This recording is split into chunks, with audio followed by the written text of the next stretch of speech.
Kilala mo ba ang tinig ng Diyos? Mapayapang araw ng Lunes, kapanalig.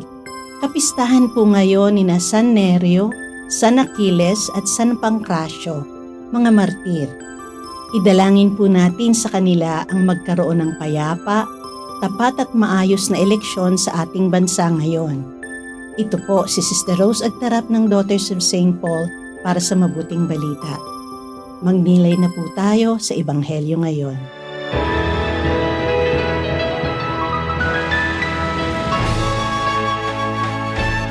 Sinabi ni Jesus, Talagang sinasabi ko sa inyo, ang hindi dumadaan sa pintuan sa pagpasok sa kulungan ng mga tupa, kundi lumulukso sa ibang dako ay magnanakaw at mandarambong.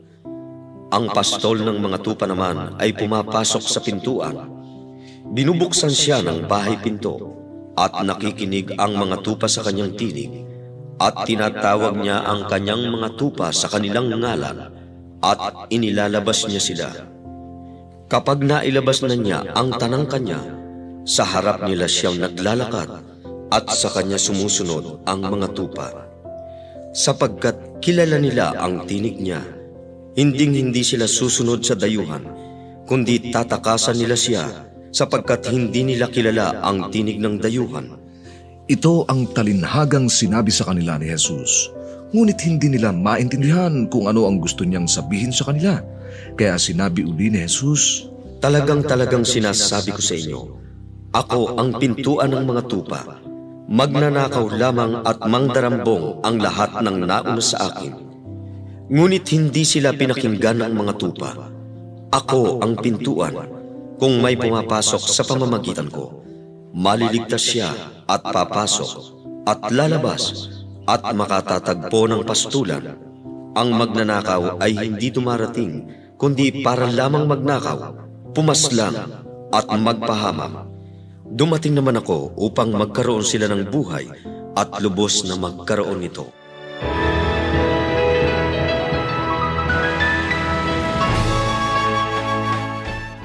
Narinig mo na ba ang boses ni Kristo? Ang boses ng kalaban. Paano nga ba natin malalaman kung kaninong boses ang narinig natin sa araw-araw? Narinig natin sa mabuting balita ngayon na kilala ng mga tupa ang boses ng kanilang pastol at hindi sila sumusunod sa iba. Bagkus lumalayo, palibhasa ay hindi nakikilala ang tinig ng iba. Sa aking personal na karanasan, nalalaman ko na tinig ng aking pastol na si Jesus ang aking naririnig kapag ang aking diwa ay itinatanod papunta sa alaala ng kanyang pagmamahal. Nararanasan ko ito lalong-lalo na tuwing nagdarasal sa banal na sakramento at tuwing nagninilay-nilay sa kanyang salita sa Biblia. Hindi ba kapag araw-araw nating nakakausap at nakakasalamuha ang ibang tao, mas lubusan natin silang nakikilala? Maski gawi at simpleng kilos, alam na natin ang ibig sabihin. Ganito rin sa ating relasyon sa Diyos. Kung araw-araw natin siyang kakausapin at kikilalanin, mas lilinaw ang ating pandinig at mas makikilala natin ang tinig niya. Dahil dito, mas magiging matalas na rin ang ating mga espiritual na tainga na matukoy ang tinig ng ating pastol mula sa kalaban. Matututo tayong sundan lamang ang boses na magdadala sa atin sa sariwang pastulan, ika nga sa Salmo 23. Ikaw kapanalig, paano mo natutukoy ang tinig ng Diyos mula sa kalaban? Manalangin tayo. Panginoong Jesus, salamat po sa biyayang marinig ka. Nagsusumamo kami, Panginoon, na pahintulutang lalo kaming mapalapit sa iyo sa araw-araw upang lubusang makilala ang iyong tinig. Gabayan mo po kami na maging mapanuri sa aming mga kaisipan at gawain. Naway tinig mo lamang ang maghari sa aming puso at isipan nang maging tinig mo rin kami sa aming kapwa. Amen.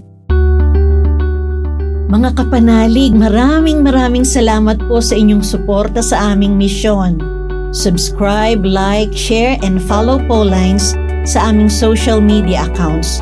Patuloy po kaming ng inyong tulong upang maipagpatuloy ang programang ito.